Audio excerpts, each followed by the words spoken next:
Hello and welcome to Deep In Pact, a proud member of the Duff Network where we dive deep into Arbo's most besieged work 5 years on. Coming up next is Elliot Diebold.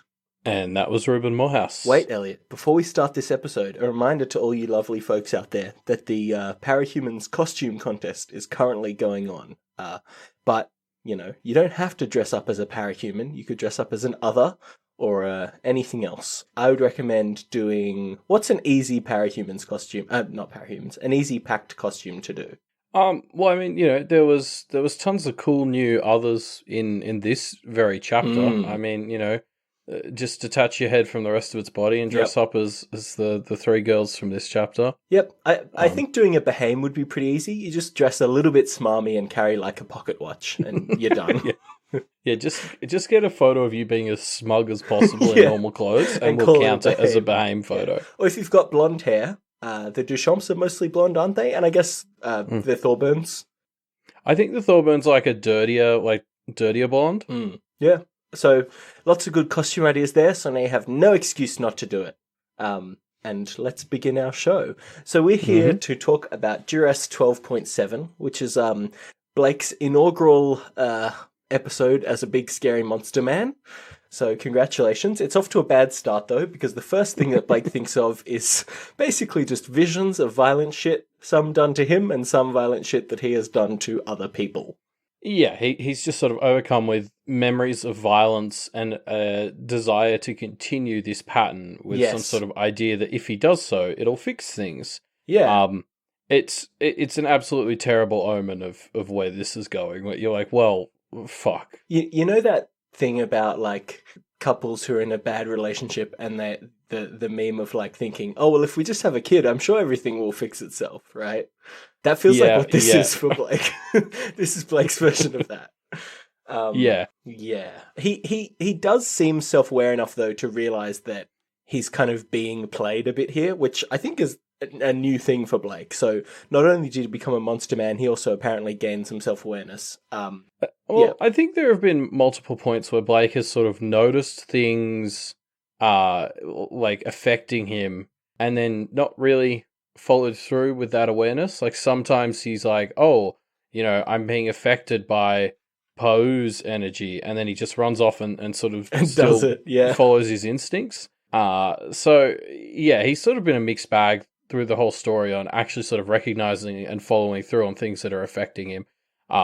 And this is one of those things where it's like, this thing is so obviously affecting him. Even he's like, okay, I'm being pushed in this direction, but it still kind of takes Evan to pull him out of it. Although I think there's a bit more to that, but it's interesting as he sort of charges out here.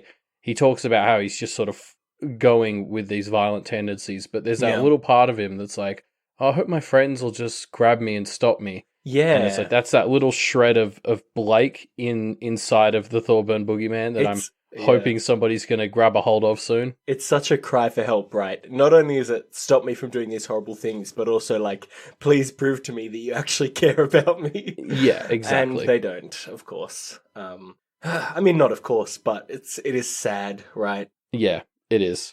So Blake has this thought about, he's thinking more and more about Barbatorum, which is fair. Barbatorum is his dad now. And so he thinks the shears which he had used to carve a man up, producing Rose the heir and Blake the custodian. I wondered what our name had been before. And of course I can't read a sentence like that without saying, let's turn it into a prediction. What do you got, Elliot? Can you guess the name of the original? I mean, what's interesting, because this line and you asking me this makes me feel like it's going to be some sort of name that'll have some significance. I don't have any ideas. I'll tell you, it's a hard guess, but it is logical-ish. Yeah. I was trying to think if there was like a male form of Rose, because I'm still convinced the original was a dude.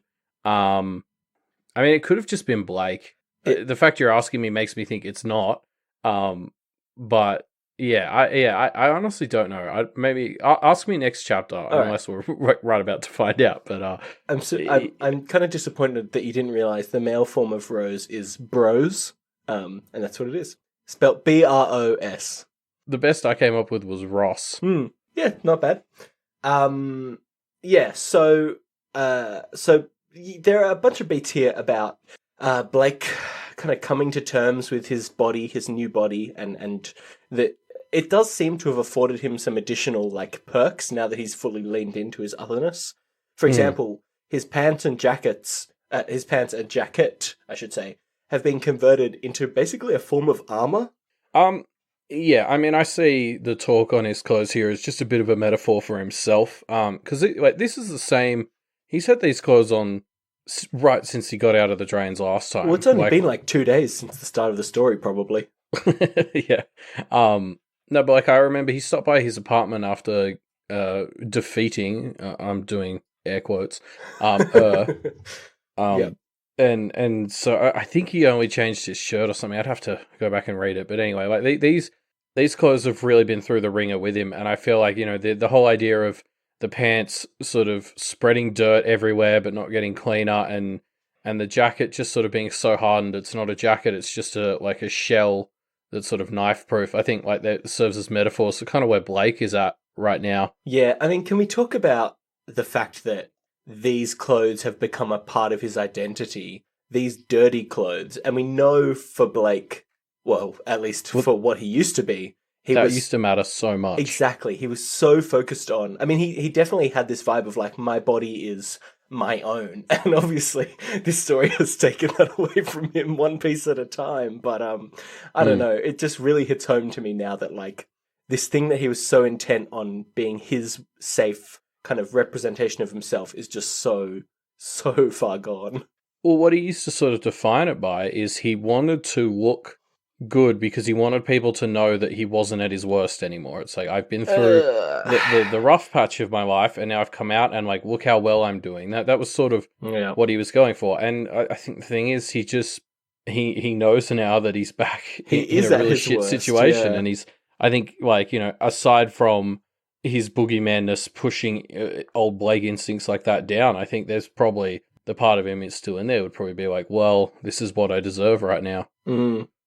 Yeah, I wonder if he was more aware of that as it was happening, it would have been enough of a sign to ward him away. I think not, but just kind of like, I don't know, it's hard, it's hard to, when you're reading a story like this, all in one go, all in one sitting or whatever, it's really easy to forget that Blake was so focused on the concept of his body as his identity, and he's just fallen so fucking far. It's really kind of depressing. Yeah, I hadn't stopped to think about it, but like you're right. This is such a huge change from where he was in like arcs 4 and 5. Yeah. It's been a change that I think Blake has thought has come by inches, and maybe it has kind of crawled up on him, snuck up on him, but you just get these moments of like, man, you're just not you anymore, Blake, and I'm sorry. Yeah. Anyway, that obviously was the whole point of last chapter, and we're just kind of dealing with the aftermath, I guess. So Blake, with his two best friends in tow, that is Evan and Green Eyes, walking up the hill to the house to light a fire, and they kind of start discussing their goals in life, right? Where do they want to end up? And Evan starts. And interestingly, Evan talks about the things that he wants to do after they're finally out of danger. And he's the only person that actually has some things that he wants to do. Yeah, I mean, look, you're right. Evan really kickstarts this conversation because he's basically asking them, yeah, but like, what are we doing? Well, Green Eyes and Blake don't have anything. Well, yeah, Blake's the one who's kind of like, who starts to look further, and Evan's like, oh, well, I want to do this. But anyway, I mean, for me, essentially what happens here, like, my understanding of this is Evan has basically just stopped Blake from essentially committing suicide. Like, at the end of the day, Evan kind of talks him out of just a situation he knows he's probably not getting out of. He doesn't quite think of it like that, but I think he was thinking that on some level. Well, I think he thinks, oh, I'll just throw myself into it and it'll be fine. Or like, and I'll turn into more of a fucking monster, but whatever. And Evan actually finally gets through to him enough for him to be like, okay, wait, maybe I should slow play this a bit. Yeah. Thank God for Evan. I mean, I feel like that's the actual catchphrase of Pact. People have said things like, oh, it's both, or, but wait, it's worse. I think the real catchphrase for Pact is going to be, thank God for Evan. Yep.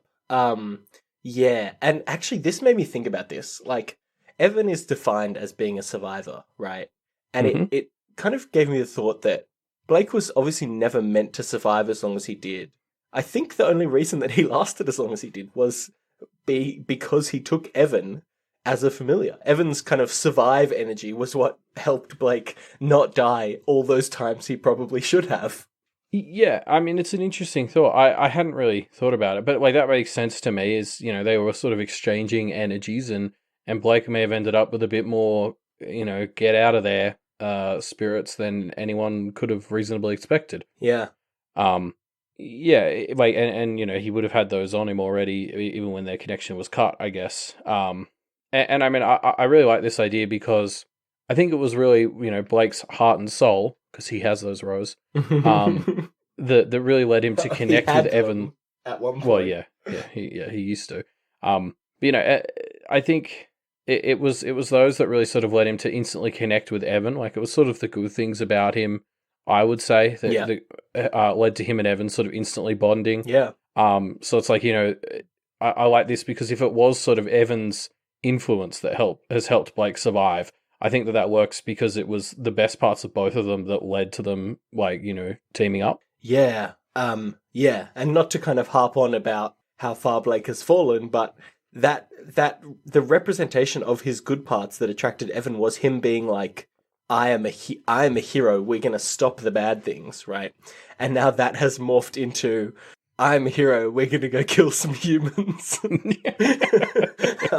So again, I think they formed this connection over Blake's heart and soul, but this story really likes to rub home how much that isn't here anymore. Yeah. I mean, yeah, we'll get there. Yeah, Evan is I think the guide that will help him back along the way. We'll have to see. I mean, we'll get to this at the end, but I'm very curious to Evan's response to what's going to happen at the end of this chapter. Yeah, me too. Absolutely. So Green Eyes kind of chimes in talking about how she's basically satisfied enough with her current situation that she doesn't really want for anything else. Yeah, I mean, this is so good. I love this so much. Yeah, and I obviously Green Eyes is very, very wholesome, right? A very different kind of wholesome to Evan, but a way that is kind of complementary. And I quite like that the two things that seem to be pushing Blake more towards his humanity are these two others that are his best friends. Yeah, he's gathered a great pair of others to chill with. And I mean, I think that's obvious in how their goals align with his. Like, it's this talk of what the two of them want long term that kind of finally brings him a bit to his senses and lets him get through the noise that the abyss, I assume, is sort of filling his head with. I'm kind of wondering, is Green Eyes a good influence on Blake? I think there are ways in which she is, but I think there's also a kind of sense of like apathy and callousness to Green Eyes that I'm a bit worried about whether that's good to have around Blake. I kind of can't put my finger on where I land on this. Sorry, I'm just scrolling down. I have a big rant on this later in the notes. Oh, okay. Just trying to find it. Yeah, I mean, this is something I'm really interested to see what Green Eyes is going to be in the story going forward, because since she was sort of reintroduced proper in 11.x, look, I mean, we haven't really talked about it, but she's been coming on to Blake like fairly hard. Yep, and consistently. About as hard as she can given the circumstances. She does again in this chapter when she points out like that he's still got the mark where she kissed him. Yeah. And Evan kind of snaps both of them back into reality at that point. But yeah, like the thing about Green Eyes throughout all of this, like while she's sort of been basically crushing on Blake, she's just kind of gone along with everything he says, and she does it a lot this chapter. Like she like one of the things she says in this conversation we're in right now is she's just sort of like, oh, I'll just do whatever plan you want. Yeah. And there's a bit later where she clearly sort of wants to go for the food, but the second Blake shoots her a look, she just sinks back. Yeah. She's clearly just sort of doing everything that Blake wants, and that has me worried that, like, I don't know, he hasn't given any indication in his narration that he feels the same way or anything. Like, I think he thinks she's a good friend, but I'm just worried she might snap at some point if these feelings don't start to become reciprocated, or I mean, the cautiously optimistic side of me wants to believe that she'll act as a calming influence. Like, she'll be the one to start to realize that this isn't the Blake that she liked when she first met him anymore, and maybe talk some sense into him. Yeah. Yeah, I mean, these are all valid fears, right? I think, you can be optimistic and see it as like Blake and Green Eyes forming a close relationship gives him another thing to live for, which I think is true. But then there's also, to me, this sense of like Green Eyes is of the Abyss, and the Abyss is the thing that is like dragging Blake down away from humanity. Like, for all we know, Green Eyes could literally be an agent of the Abyss, either intentionally or unintentionally, right? Like, I don't know. Yeah, I mean, and we've had a couple of warning signs, the fact she keeps calling Evan bird morsel, the fact that she just eats human flesh so much. There's definitely reasons to be concerned about her. Yeah. Yeah, I'm with you. Yeah, I don't know. I don't think there's any red flags that are strong enough to be worried, but you're right, concerned, I think is the appropriate word for it. Yeah, well, and just this story has trained me to not take anything for granted. So, I am sitting here, and whenever there's a little warning sign, I'm like, okay, like, this could be a thing later, Yeah. Terrible things do happen in this story. Yeah. So, getting back to 12.7, Blake gets to the top of the hill, gets close to the house, and has a run-in with some kind of Lamia, I would say, esque others, who basically are posturing a lot and trying to prove that they're stronger than they actually are. I mean, it's good for Blake now that his baseline, I guess, is scary tree as opposed to normal human, because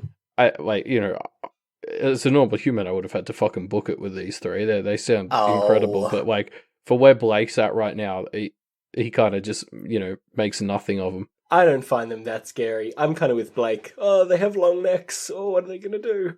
It's not necks. It's like all the muscles and viscera. That's what a neck is. It's just a long neck without the wrapper, Elliot. Yeah. The wrapper is the important part. So these Lamia, I'm just going to call them Lamia. We get the name of one of them, which is Arne. Anyway, they reveal that they're basically guarding their share of a kill. Whoever finally finishes off Midge gets the best pick of her meat. But it seems like she's a fair way off from death. Yeah. I mean, I'm simultaneously impressed, horrified, and a little bit sad that Midge is still kicking at this point. I mean, she's what a trooper, champ. huh? Yeah. Like, well, okay, so we touched on how I'm starting to think Evan's ability to survive has been what's made Blake make it this far. And Midge here gives me such, like, hardcore survival vibes that I just want her to be on side, even though I know that wouldn't work out in any way. We don't have any reason to think that she survives the end of this chapter, but we also don't see her die, and so I'm kind of optimistic that we're going to see her more. Didn't we see her die in Arc 7? Like, isn't she one of those boogeymen who, when she dies, eventually she sort of respawns back in the Abyss? Yeah, I guess so. I mean, I guess she's doing enough. She seems kind of like the exact kind of monster that the Abyss wants. And so she's got enough good Abyss karma, or whatever it would be, good Abyss points, that the Abyss is like, yeah, I'll bring you back. Good, let's go another round. Yeah, I think even Green Eyes and Blake are kind of working off the assumption that if they get killed, they might end up in the Abyss, or at least Green Eyes seems to think so. Yeah. I mean, I would think it would depend on how monstrous they are, but you never know. Yeah. So yeah, Blake and co basically ask for access to the house in order to light a fire, and they don't even want any meat, or Green Eyes kind of does, but as you said, backs down. And the Lamia basically are forced to accept after Blake's like, look, you can't stop me, so let's just stop this charade and we'll go through. They do get one good zing in on Blake, though. Our first introduction to the idea that they can sense weak points is when she's sort of like, you're the type of other who can burn. And I don't think she just means fire is bad for you, Blake. I think she's kind of talking about his self-destructive tendencies. And it's a pretty good burn. Yeah. He really, I mean, I think it's fair to assume that part of his lack of giving a shit here is because they seem relatively weak to him, but also he just seems so apathetic. Like he plays along with their questions for a bit, which is nice. It shows that manipulative and misleading conversations aren't just for practitioners. But I don't know. I'm kind of, his apathy here is concerning. This whole chapter, he really reminds me of what we saw of the Faceless Woman at the start of Arc 10. like that's sort of barely controlling his rage, not always able to think straight. I think he does a little bit better than she was seeming to, but we were introduced to her in the Revenant right at the start of Arc 10, and we talked about how it felt like these two were setting goalposts for what an Abyssborn such as himself could be. And it really feels like he's moved way further on the spectrum towards her than the more peaceful Revenant type. It took 2 chapters for him to get there. 2 arcs, yeah. It's 2 arcs, sorry, yeah. If Evan wasn't around, like, I shudder to think, right? Yeah, absolutely. He'd be so much further. Well, he'd probably be dead, but I mean, I could see it being that if Evan wasn't around, that siege on the house, as soon as Blake gets out of the mirror, he takes part. Like, full on, I could see that having happened. Yeah. So the gang start to build their fire. Green Eyes heads inside to pick up some chairs and shit to shore up their fire. I'm just back to thinking, what the fuck is Rose gonna think when she comes back? This house is so fucked up. I mean, yeah, and the rest of the Thorburns. When all the Thorburn parents come back, it's gonna be like, oh, good thing you left your kids here, you idiots. And what are they gonna like? The kids are all fucked up as well. What are they gonna think happened? Yeah, I can't wait. I can't wait for that scene. If we even make it that far. Yeah. I mean, we're on a pretty intense trajectory, so we'll see. So I want to point out this other thing, right? Where there's a few lines where Blake is talking about how they're trying to start a fire, but they don't have enough kindling.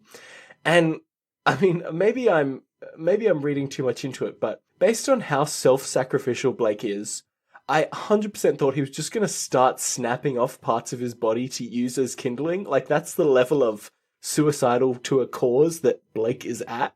I was on the same page. I was half expecting him to just like tear bits of his arm off and start like fire plowing right there on the spot. I mean, the other interesting bit here, I think, is Blake does have the thought after he gets the matches where he's like, oh, I wouldn't just want to light the whole matchbox at once. That would be, too volatile. And let's keep a tracker on how long that lasts. Doesn't even last 1 chapter. Not even half. Yeah, Blake is clearly at the point where he sets up, oh, this is too dangerous, and those barriers fall away very quickly. Yeah, so the fire gets started, and it seems like it's all going to go fine for once, and there won't be any problems. Until Midge basically gives the game away by laughing at Blake enough that the others are like, what's going on here? And then some of them start to recognize him. And we get a bit of a chase scene from there. Yeah. I mean, it's such a funny, like, unexpected way for Blake to kind of get outed. Like, he's sort of done this unexpectedly successful stealth mission, and you're like, yeah, what could go wrong now? And of all things, Midge is what gives him away. Which is great. It's so funny. Yeah. I mean, and it's interesting, like, I was trying to figure out why Midge was laughing so hard, at this, like, was it about the idea of Blake lighting the house on fire when she knows who he is, or, like, I mean, the other thought that crossed my mind is, we don't know what Blake looks like in his current form, like, maybe Midge just thinks he looks hilarious. Yeah, maybe like, he does look hilarious, yeah. Yeah, what does he look like now exactly? She might have just been laughing at how ridiculous he looks. Maybe he's come out as one of the clowns from the Tenements or something. Who knows? Midge loves clowns. Of course. They're hilarious. Everyone loves a good clown.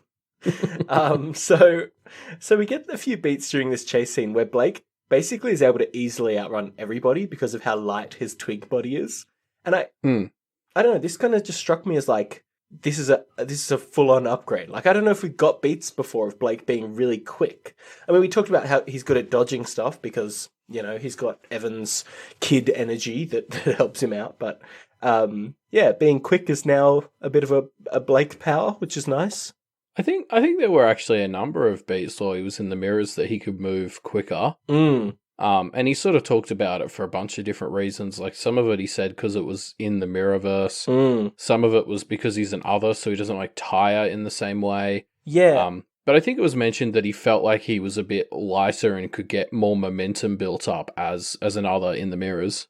Yeah. Okay. I guess I was just kind of ascribing that to him being able to kind of like immediately jump across the darkness, but I kind of realize now that there wasn't necessarily always darkness around for that to be facilitated with. So I don't know. No, that helped at times too. I mean, that was obviously a factor. Yeah. But like I think even like when he had to just run the old-fashioned way, he was better at it in the mirrors. Yeah. I mean, being faster and lighter because there's sort of less flesh and more twigs in your body seems like a mixed success at best. But I guess Blake's at the point where he kind of has to take that. There's also a bit like he carries Green Eyes for a little bit here. She sort of wraps around him and becomes a bit of a backpack. And she strips off some more bits of his flesh. Like he takes note of more flesh she's sort of tearing off, and it's just. He's so willing still to sacrifice what little he has left. Like, I love and hate him so much for it. Yeah. Yeah, he's just like... He doesn't even... I don't know. He doesn't even seem to be caring at all about preserving this flesh. I don't think he's realized the symbolic importance of this flesh on his body. No, I think he used to think about it back when he was mostly flesh. Yeah, back when he actually cared about being a human, I guess. Yeah, exactly.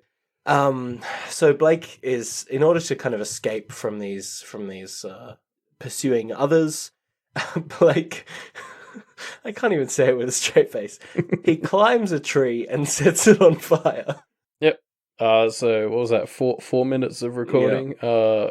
For the Matchbox idea to completely tank. Yeah. No, and I love that his original plan was set a house on fire while I'm in it, and then set a room on fire while I'm in it, and now it's set a tree on fire while I'm in it. Like, pretty soon he's just going to set himself on fire, right? Like...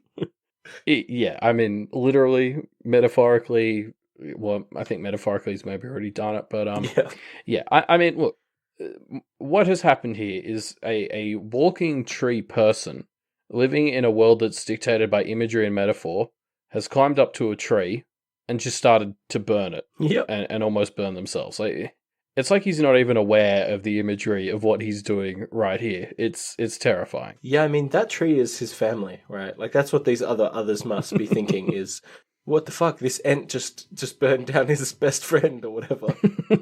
That's what I'd be thinking. Yeah, I don't know. I'm so concerned that he's running around burning down trees considering his current biology. Yeah, and there's some lines that kind of reinforce that metaphor, right? Because as he's climbing this tree, basically the twigs that he's climbing past like get caught in his hair, in his body, and rather than actually like slowing him down, they seem to like reinforce him and help him climb the tree quicker, right? Which is reinforcing him, but it does feel like it's again playing to that metaphor of Blake just like becoming one with the trees. Yeah, exactly. It ties him to the tree in a physical way. And, apparently that's also a new ability he has. He can kind of absorb wood. I reckon that'll be a fun ability that we might get to use later, hopefully. Yeah. But yeah. As you said, the whole imagery of this just really adds to the idea of Blake being connected to the tree that he's about to just destroy because that's what he does to himself. Yeah.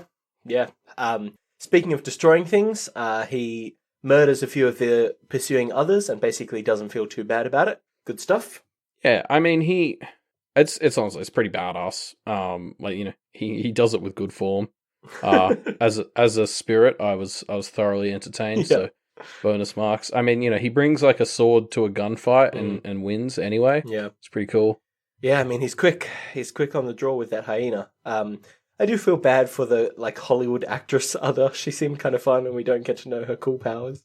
Yeah, I felt like that was a reference to someone or something, and I haven't figured it out. If anybody has any ideas, hit us up. Yeah, because I feel like it's something. I don't know what. I think you're right. It feels like a specific reference, but I don't know what it is. I kind of feel like it's this vibe of like kind of playing off of the idea of celebrities leaving an impression through culture. And so this was a famous actress who was big enough that even after they died, they kind of left a strong enough impression. Kind of like stone tape ghost theory stuff, but with a media angle. But it does, I don't know who the specific actress is or anything. Yeah, exactly. There's like a bunch of things it could be. I don't know enough about those sorts of movies or anything. Yeah, it feels like Golden Age it, cinema style stuff. Yeah, to have a proper educated guess. Yeah. So all the others that were chasing him are either dead or scared off, and so Blake basically goes to see if the fire has drawn enough attention. He sees that there are some practitioners watching, and he prepares himself to murder them. Yeah. Boy. Yeah, do you remember when Andy blew up that fake... it was a Duchamp, I think, and we were kind of like, oh, it was just identity theft. Should you really have shot that person with an RPG or whatever, a sniper rifle, whatever it was? This is like a million times worse than that. Blake's just like, I'm going to kill some practitioners. Like, it's really, I don't know. Look, I do not disagree with him that I think all the adult practitioners in this town could be classified as some kind of monstrous. I think they are all the worst. Yeah.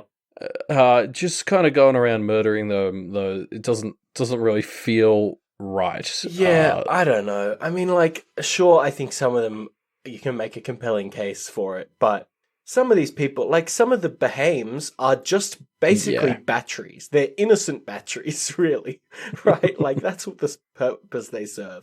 And I think that's the same with some Duchamps, and even, honestly, with some of these others that Johannes has found or that are just in the town.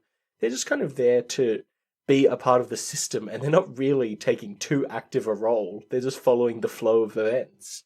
No, exactly. There's a difference between being a dick and deserving a tree man stabbing you with his goblin sword. And yeah, Blake has lost sight of that gap. Yeah, I don't know. It's bad. Blake has basically become everything that he started out hating. Yeah, well, there was that interesting thing when Rose introduced to him the idea that he was designed to kill all of the enemies until there were none left, and he'd sort of self-destruct. I mean, there's still plenty of enemies, so that's not quite what's happening. But there is this sort of sense of like what they touched on, where he's becoming a bit of a monster. Oh yeah, basically. He talks about how he needs to kill all the bad monsters, and hopefully Evan's just going to get to turn around at some point and be like, "You're the fucking monster. Like, what are you doing?" Yeah, like it's like all of the things that Blake set out to be, he is now the opposite of them, right? Like we talked about his level of care for his body, things like that we've touched on, like the hyena and how it symbolizes in some really messed up ways some of the traumas that he's gone through, and now he's kind of reliving them through having the hyena as his implement or close enough to it. Like, I don't know. It's grim. Mm-hmm. Yeah. Also, one thing that's sort of the end of the chapter. We end on this note of Blake's off to kill everybody. Yep. Yay. So just before we go, I quickly wanted to. It's been a while since I did any predictions. And I think I'm finally confident-ish enough in this one to lay it out. I mean, so I'm pretty sure Barbatorum's getting out soon-ish. Like, I feel like we've had 2 arcs now of just, oh, well, we can't let Barbatorum out. That would be terrible. And in Pactland, that means eventually Barb's getting out. And I think I'm finally ready to try and describe how I think that's going to happen. Like, I think at the end of the day, it's going to be something that Blake and his group did. And so I think, like, what's going to happen now is something he's going to do in this murder spree coming up is going to cause Rose not to be able to come back, and then Barbatorum's going to get out. Like, I think all the mess around the fire or whatever is actually going to get in the way of Rose coming back. You don't think the fire's just going to let Barbatorum out? No, it'd be too obvious for the fire to be it. Basically, I think it's going to be a consequence of dealing with the fire, and maybe of dealing with Blake and whatever crazy shit he's about to get up to. Yeah, cool. I mean, I like it as a prediction. Put it in the spreadsheet, and we'll see. I guess. Actually, I'm going to do it right now. We'll cut this bit out, but I'm going to do it right now because otherwise I'll forget. Barbie. Well, while Ruben's doing that, I'll just get started with the Monster Corner, which is our bonus bit for this episode. And so today we're going to be talking about Krasu. I'm like 90% sure that's how that's pronounced. And Krasu are basically this Southeast Asian ghosty monster thing that, are heads that fly around and they drag entrails and stuff behind them. They're it's what Blake met today, I think. He met 3 Krasu. It feels accurate. Yeah. And so these things are from all over Southeast Asia. There's versions of them in Thailand, Cambodia, Laos, Indonesia. There's like some variants in sort of the Philippines and Japan, even. It's sort of just a bit all over the place, but kind of as you'd expect, it's, it varies geographically, like the mythology. In general, though, most of them are usually female, and they're cursed to sort of fly around, and they're always hungry for like raw or sometimes even rotten flesh, which feels kind of on point to what the girls we met this chapter were all about. This feels like the most on point Monster Corner that we've ever had, honestly. I mean, that's because this mythology is so great. It's just I don't know how much more they needed to tweak it. So they actually present as normal humans during the day, and so they sort of at night what they do is they stash their body somewhere, and then the head and the entrails fly out, and that's when they do their business, and then they have to get back to their body during the daytime. And so if you can kill the body while the head's not there, that's actually the best way to kill them in most versions of the mythology. So that's quite different to how they functioned here in Pact. Yeah, we didn't really touch on it, but one of the things that Arne said as she left Blake was, "Do me a favor, kill the body." And I kind of got the impression that this was a unsuspecting host who had become part of the feeding cycle of this thing. Yeah, so I think there was like a Japanese version of this that was actually a type of yokai. Classic. And they didn't have the entrails and stuff, but they did do the whole sort of possession type deal. So, it may sort of be some bits of mythology getting mixed up there. But yeah, so the general idea behind becoming a Krasu is that you're cursed. And depending on whereabouts in the mythology you are, it's because you're a shit person, or because you're too rich, or interestingly, people who practice magic were often said to turn into them, or the relatives of those who practice magic were often cursed to become Krasu, which sounds more on point with sort of Blake's interpretation of them not being practitioners. Yeah, interesting. I just want to finish off with some fun facts. They can smell wounds, so basically they're really good at finding people who are wounded at night.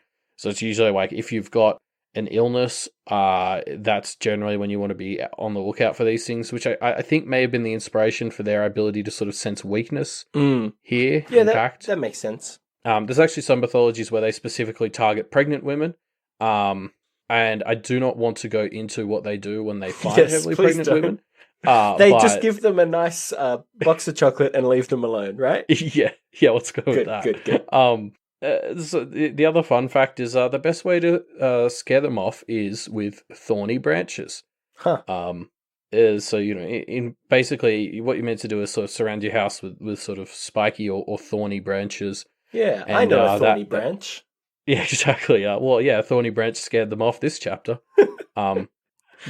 But yeah, in the mythology, it's because their entrails get caught up on the thorny branches. But our metaphor's better. Well, that probably would have happened if they had fought Blake, I think. Yeah, that's true.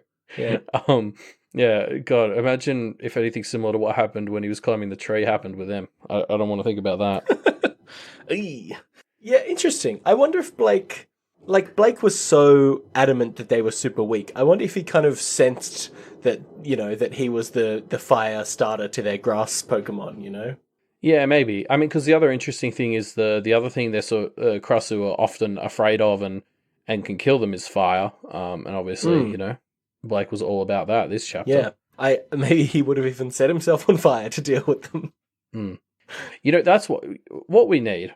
We need to give Evan. We need Evan to become as familiar again. Then we give Evan the fire powers, and one of Blake's perks will be fire immunity, and then he can just go nuts, and he won't have to sacrifice bits of himself because metaphorically he'll be immune from his own setting himself on fire things. Please, what? You don't think this tragedy is going to end with Evan accidentally setting Blake on fire? That'd be the worst fucking way to go. It's so sad. Why did I that say would be that? awful. Anyway, that's the end of our episode. And that's a great note to leave Duress 12.7 on. Before we go, do please remember that we are currently running a discussion question. That discussion question is pick a character from this here story pact, and explain what element you think they are and why. I've already got a few cool answers in, and I'd love to see some more. Yeah. And, while you're sort of riding the Deep Impact wave after giving your great discussion question answer, why don't you head on over to iTunes, or, no, it's Apple Podcasts, or Stitcher, and you can leave us a review, and then more people will discover Deep Impact, and then more people will discover Pact, and then, there'll be more people reading this great story, and that's really what we all want. Yeah, I'm going to totally steal an idea that they talked about on What You Say, which is another Doof podcast, and suggest that you try and write a review on iTunes that uses the words from this week's episode of Do the Right Thing, which I think are all Halloween-themed words. So if you can fit all those words into your iTunes review, bonus points. Yes, and of course, speaking of the other shows on Doof Media, head on over to doofmedia.com to find out more about all of them. Yeah. There's a bunch of great ones. The book club is actually running later today, so when this episode comes out, you got about 12 hours to read the book and then participate in the discussion. It's a tight deadline, but I believe in you. Yeah, you can do it. So, go check it out. Speaking of things to check out, why don't you check out our Twitter, which is @MediaMDPodcast. That's the place to find things like our live reads. Elliot will be shortly doing a live read of this very chapter, and I'm so excited to see his reaction to next chapter. Oh, God, it's never a good thing when you say that. There are no good chapters that aren't going to have great reactions left, Elliot. Yeah, actually, so that live read will be taking place right before the book club, so... you've actually you've got an hour less to read the book than I said before. And if you love Deep Impact, the book club, Do the Right Thing, What You Say, any of the other Doof shows, patreon.com/Doof Media is the place for you. You can exchange, a very reasonable amount of money, whatever you can afford, and you get a bunch of great perks. Joining our community on Discord, as we've said, is the best one. So head on over and have a look. I'd also recommend if you back at the $5 or up per month level, you get access to our monthly Doof and Chill, as well as some other stuff. The Doof and Chill is my favourite Doof thing ever. It's so much fun to do and to interact with the community. It's great. Yeah, absolutely. They're a lot of fun. It's a great get-together. If you also want your money to go supporting other great things, you can check out Wildbow's Patreon, patreon.com/Wildbow, because he is a completely Patreon-backed author. Which means that he can only write all these great stories because we, the audience, pay him to do it. And you can have that privilege too. Just head on over to his Patreon. Yes. And so apart from that, we'll see everyone on Friday. No, that's not right. That's today. That's this episode, isn't it? Oh. Yes. So apart from that, we'll see everyone on Monday, the 28th of October, for Duress 12.8. See you then.